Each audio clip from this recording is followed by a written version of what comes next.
اعوذ باللہ من الشیطان الرجیم بسم اللہ الرحمن الرحیم ایاک نعبد و ایاک نستعین، اللہ تیری ہی عبادت کرتے ہیں، تجھ سے مدد مانگتے ہیں۔ ناظرین، آج کا میرا موضوع آزاد کشمیر حلقہ لے تیرا غربی باغ کے حوالے سے ہے۔ کچھ چند گزارشات کروں گا۔ ناظرین، آپ جانتے ہیں کہ حلقہ لے تیرا غربی باغ 70 سالوں سے ایک مافیا کے گرد گھومتا رہا۔ وہ مافیا جو حلقے کے اندر تعمیر و ترقی تو نہیں، البتہ حلقے کے چند ٹھیکیداروں کو پیسے دے کر ان سے ووٹ لیتے رہے اور حلقہ اہل 13 مستقبل جو ابھی حلقہ اہل 14 بنا ہے، وہ مافیا کے ہاتھوں ظلم کا شکار ہوتا رہا ہے۔ ناظرین محترم، اگر میں بتاتا چلوں، اس حلقے کے اندر کئی دفعہ وزرائے اعظم اور صدور بھی رہے ہیں۔ یہ حلقہ اس لحاظ سے اہمیت کا حامل ہے کہ یہاں 70 سال سے زائد عرصہ یہاں عباسی خاندان کے چشم چراغ، جنہیں بڑے لقب سے پکارا جاتا ہے، بجائے اول سردار محمد عبداللہ قیوم خان صاحب، انہوں نے حکمرانی کی۔ پھر ان کے بیٹے فرزند سردار عتیق احمد خان نے حکومت کی، لیکن اس حلقے کی تعمیر و ترقی نہ ہونے کے برابر یہاں DHQ ہاسپٹل، جس میں اگر کوئی بیمار ہو جائے شخص، تو میں سمجھتا ہوں کہ اس کے لیے ڈاکٹر کی سہولت نہیں ہے۔ اگر کسی کو بخار ہو جائے تو ڈاکٹر کی سہولت نہیں ہے۔ یونیورسٹیز نہیں ہیں، تعلیم کا نظام بالکل صفر ہے، اسکول کالجز جو ہیں وہ نہ ہونے کے برابر ہیں، پڑھائی صفر ہے۔ اس کے روڈوں کی بات کی جائے تو حلقہ اہل 14 کی 2 بڑی روڈیں جو آج تقریباً 30 سے 40 سال سے زائد عرصہ بیت چکا ہے، وہاں کچی روڈیں، گوڑی کے پدر اور چھپریاں کے جو عین علاقوں میں جو روڈ لگتی ہے، وہ آج بھی کچی ٹوٹی پھوٹی سڑک ہے اور لوگ تنگ دستی کی زندگی بسر کر رہے ہیں، اور اب جو سامان ہے وہ اپنے کندھوں پر لے کر جاتے ہیں۔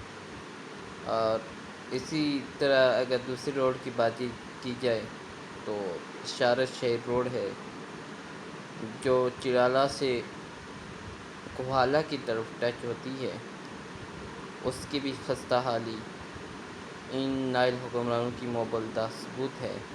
ناظرین محترم، میں اگر آپ کو بتاتا چلوں تو اس حلقے کے اندر اپوزیشن ہمیشہ تقسیم ہوتی رہی ہے، چاہے وہ برادری ازم کی بنیاد پر ہو یا عوامی حلقے کی بنیاد پر۔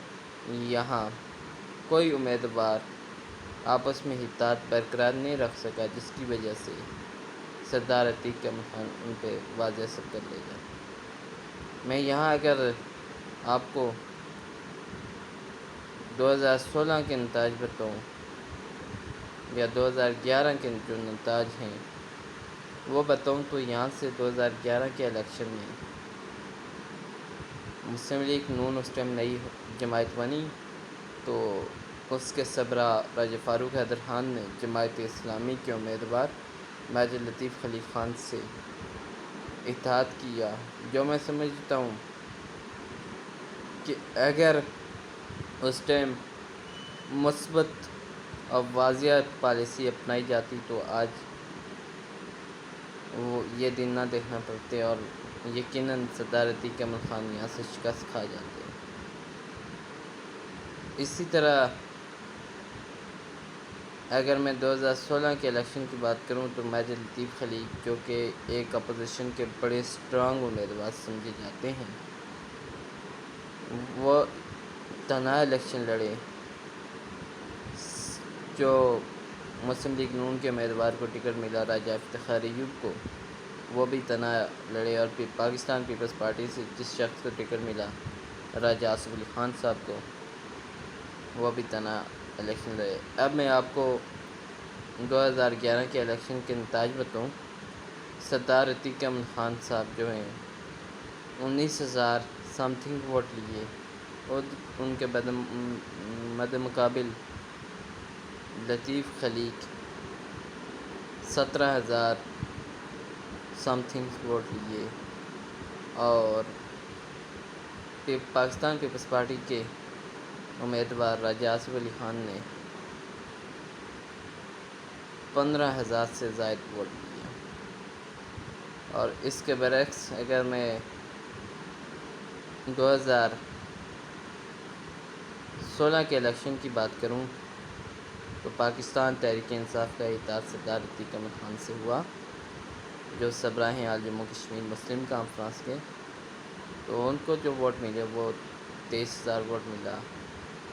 مسلم لیگ نون کے امیدوار راجہ افتخار ایوب خان 16,000 ووٹ لے کر دوسرے نمبر پر، میجر لطیف خلیق 13,000 ووٹ لے کر تیسرے نمبر پر، اور جبکہ راجہ آصف علی خان محض 3,000 ووٹ لے سکے. یوں یہ نتیجہ ایک بار پھر سردار عتیق کے حق میں جاتا ہوا، جو سربراہ آل جموں کشمیر مسلم کانفرنس کے سابق وزیر اعظم بھی ہیں.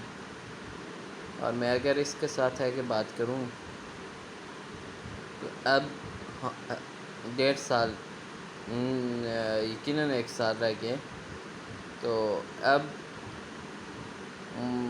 پی ٹی اے کی طرف سے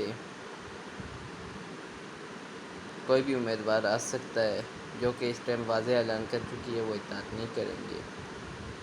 اور میں سمجھتا ہوں اگر اپوزیشن ذہانت کا مظاہرہ کرے تو یقیناً استعفیٰ سردار عتیق امن خان کی مقدر میں شکست ہو سکتی ہے. اس کی واضح مثال میں اگر آپ کو دیتا چلوں تو وہ ناظرین محترم،